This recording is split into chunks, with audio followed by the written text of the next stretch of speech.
Alô amigos, alô alunos.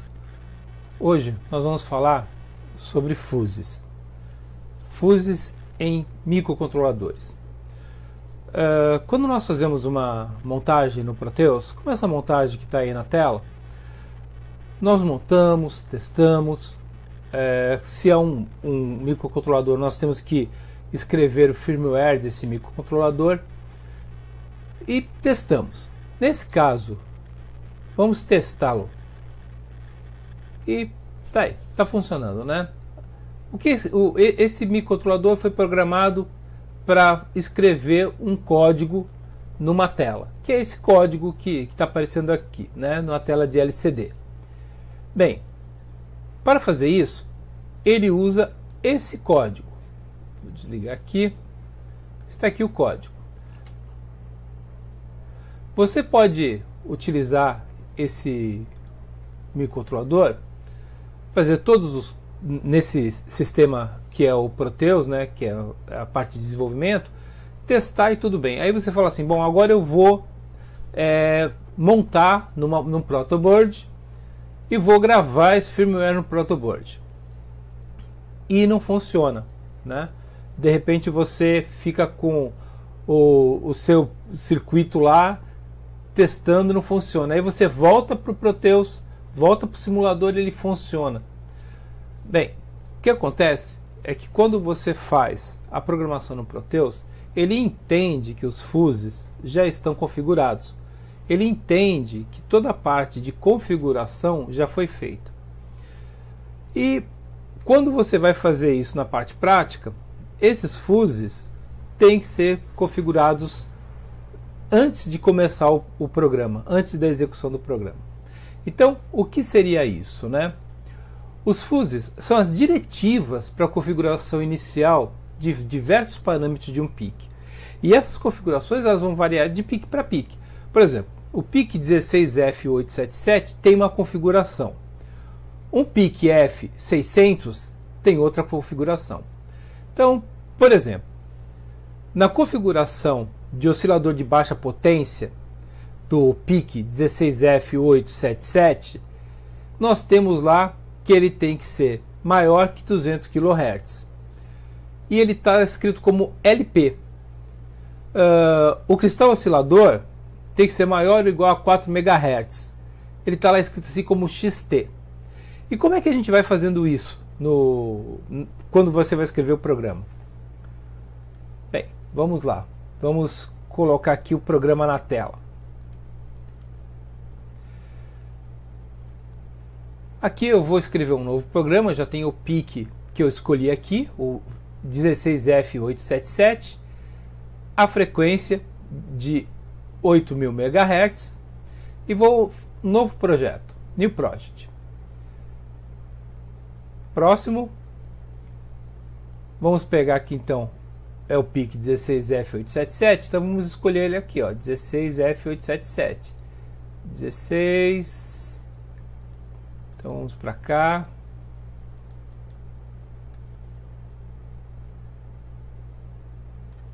.877. 8 MHz. Próximo. Aqui ele está falando para você assim, se você quer adicionar alguma coisa. Na verdade, você pode adicionar até o datasheet aqui. E ele vai ser gravado lá no teu firmware. E se a pessoa que for fazer um dia manutenção nesse componente, ele pode baixar de novo para ver qual era o datasheet que você utilizou. Vamos fechar aqui. Ele já vai dar a primeira parte aqui, que é o início da programação. Tá ok? Então, eu vou apagar esse início de programação.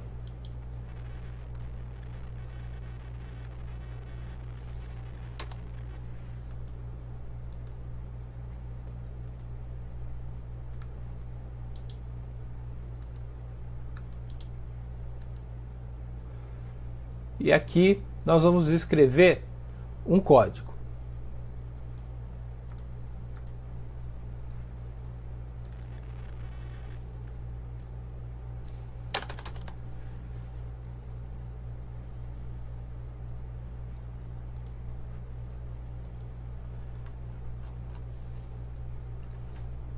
que vai começar aqui em cima, ó, em PIC 16F877, correto?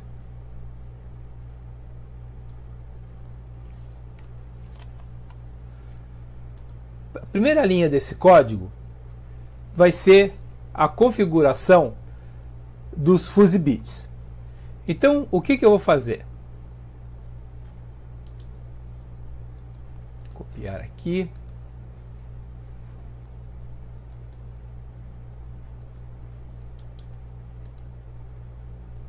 E aumentar um pouquinho para... Pronto.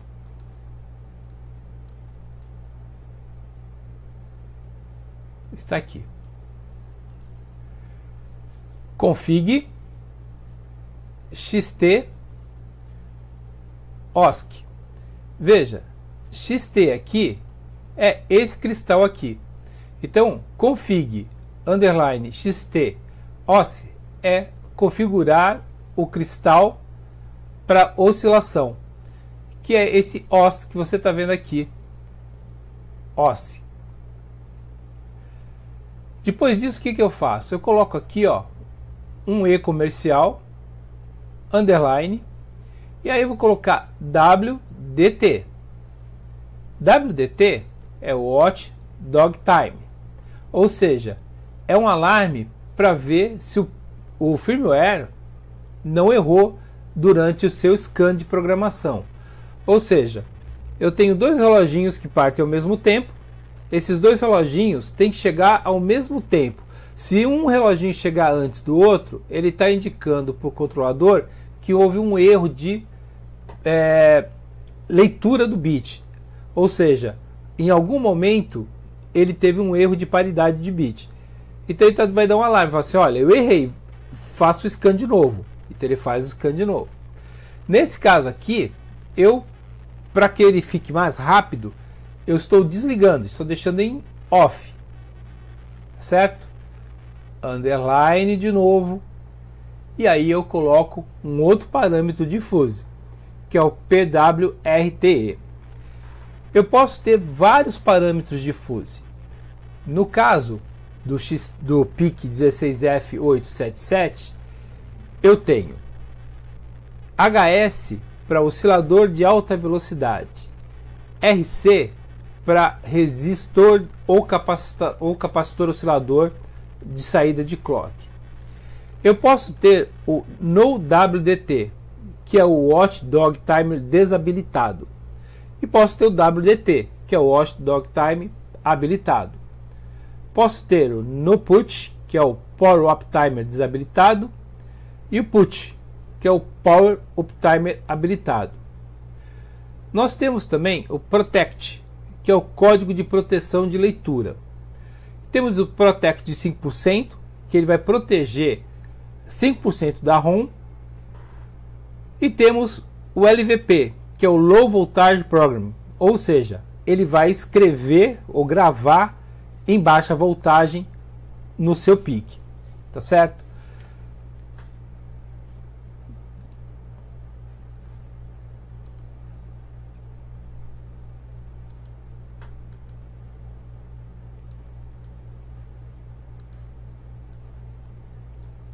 Aqui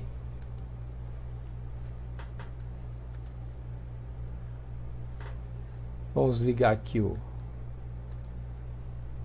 aqui nós temos o cristal na primeira linha, que é o OSC. O Watchdog Timer desligado. Quando nós fazemos isso, nós fazemos com que todas as configurações de gravação fiquem ok. Todas as configurações de gravação fiquem prontas para serem gravadas. Então, quando eu for gravar esse componente, quando eu colocá-lo lá no meu gravador e ligá-lo no meu notebook, não adianta só que eu tenha só o source, que é a parte da linguagem em C. Eu vou ter que compilar essa linguagem para um arquivo que é um arquivo .x. Nessa gravação de .x, eu já estou incluindo os fuzzies, tá certo?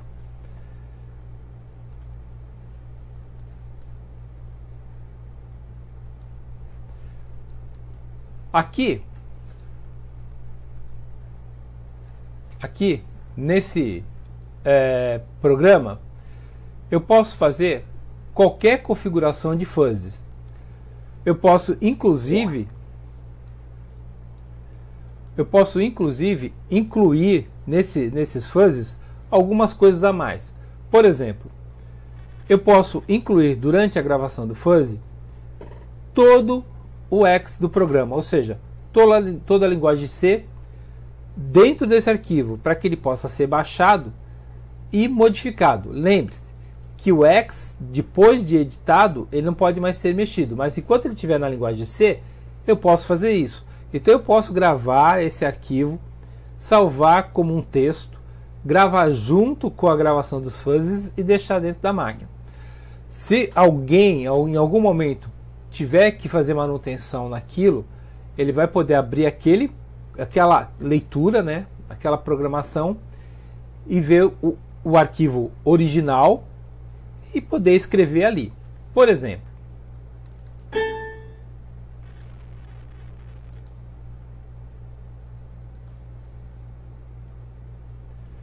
nesse arquivo aqui, né, nós estamos fazendo com que eu tenha um pequeno LED sendo acionado, piscando entre 1 segundo e outro segundo, certo? Então, nesse LED eu tenho um delay de 1000 segundos, um delay de 1000 segundos. Se eu fizesse só essa configuração e gravasse no PIC, ele não funcionaria se tivesse sendo gravado por um desktop ou um laptop diretamente no seu microcontrolador. Ele precisaria que fosse gravado antes dele os fuzzes de configuração, que são justamente, deixa eu mostrar para vocês aqui,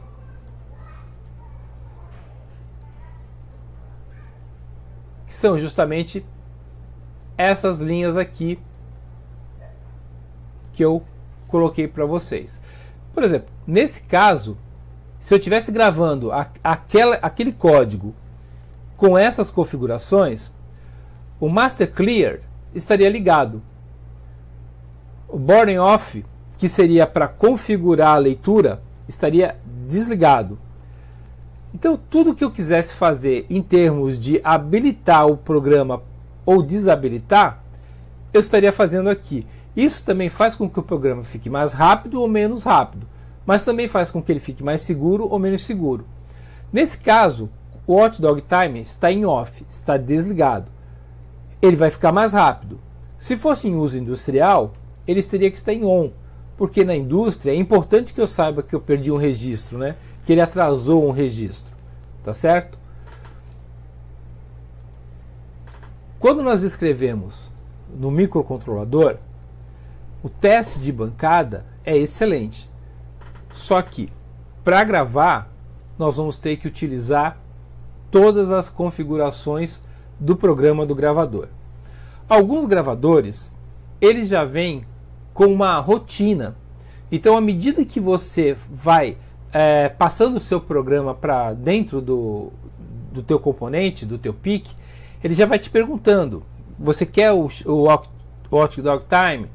Você quer a parte de Master Clear? E você vai configurando na hora. Você vai dizendo: não, olha, eu não quero, é off, eu não quero, é on. Ele nem se preocupa com o que você escreveu. Outros mais antigos, não. Ele precisa que você escreva. Ele não vai lembrar você. Então vai depender muito da ferramenta que você tem de escrita e da ferramenta que você está configurando. Lembre, não é o seu programa no seu laptop, no seu desktop. É a ferramenta de gravação que te dá essa condição. Ferramentas de gravações mais elaboradas te dão essa condição. Ferramentas de gravação menos elaboradas vai depender de tudo que você escreve, de como você escreveu o seu código, tá certo?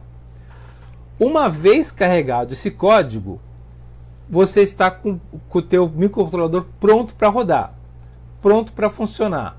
E como eu falei, esse código não vai poder mais ser mexido. Então, se você quiser de alguma coisa fazer um backup dele, a hora é na hora que você vai salvar para gravação. Aquela é a melhor hora. E não esqueça de colocar as datas. Quando você escreveu, data. Se você for fazer uma alteração, escrever do lado. Vamos voltar aqui um pouquinho.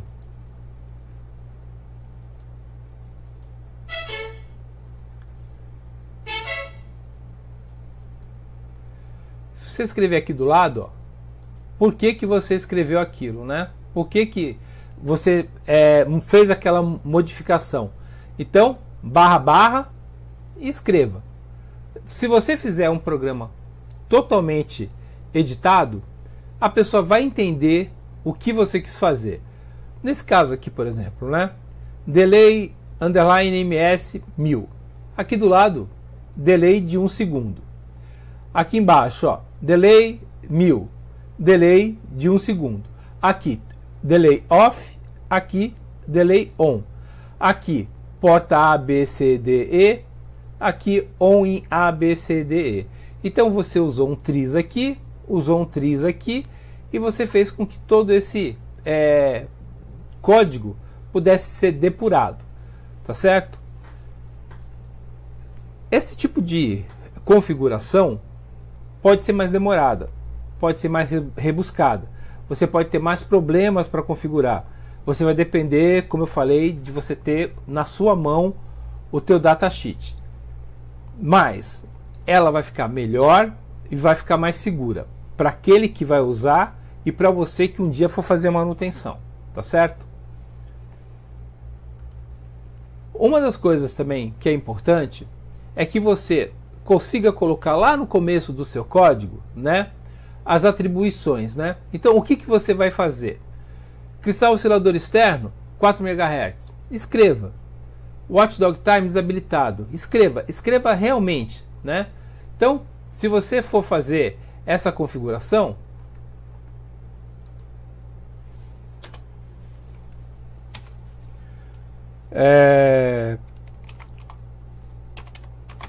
cristal 32 MHz. Se você for fazer o Watchdog Time, né, WDT desligado. Então, à medida que você vai escrevendo, você vai deixando para a pessoa tudo que você tem de informação. Por exemplo, programação em baixa tensão, ou seja, você queimou aquele componente, né, você gravou aquele componente em baixa tensão. Proteção de memória de dados. Olha, não protegi a memória de dados. Proteção do código. Não protegi o código é aberto. Então todas essas coisas vão fazendo com que o seu programa fique cada vez mais rebuscado, porém cada vez mais confiável. Nada como você ter uma fama, né, uma relação com os seus amigos, onde eles sabem o que você faz e do jeito que você faz. Uma das outras coisas também que é importante é não esquecer, sempre que você for começar o seu código, colocou lá, né, hashtag include P16F628 ou P16 ou P18F4542 e assim por diante. Se você for fazendo essas configurações de inclusão de registro, as pessoas vão saber exatamente o que você estava trabalhando naquele dia, né? Porque senão a pessoa pode usar uma outra referência, botar um outro tipo de PIC no lugar na placa e não sabe por que não funciona. Não funciona porque você fez uma inclusão de dados para um PIC referenciado, tá certo? Gente, talvez a maior dúvida que os alunos têm, e hoje mesmo, né, eu tive um aluno que estava com essa dúvida, né, era de como fazer o código dele rodar, porque ele estava dizendo, olha, eu fiz o código, eu fiz as aulas lá do Skype, eu fiz o código, mas comprei um gravador, liguei na USB do meu computador e não funciona, não consigo gravar. Está explicado aí o porquê. É porque quando nós estamos trabalhando num simulador, seja ele Proteus, seja ele Multisim, seja ele um outro software qualquer de simulação, eles consideram que os fuses já estão todos habilitados. Então eles não fazem essa questão, eles simplesmente rodam o programa do jeito que você escreveu, tá certo? E quando você vai fazer ele rodar na prática, você tem que tomar esse cuidado. Era isso, gente. Eu espero que vocês tenham entendido. Era uma das perguntas mais recorrentes na parte de quem está estudando automação industrial e quem está fazendo eletrônica industrial, porque trabalha ou com PIC ou com Arduino e tem essa dúvida de configuração, tá certo? Espero vocês nas aulas de controladores. Boa noite, até a próxima aula.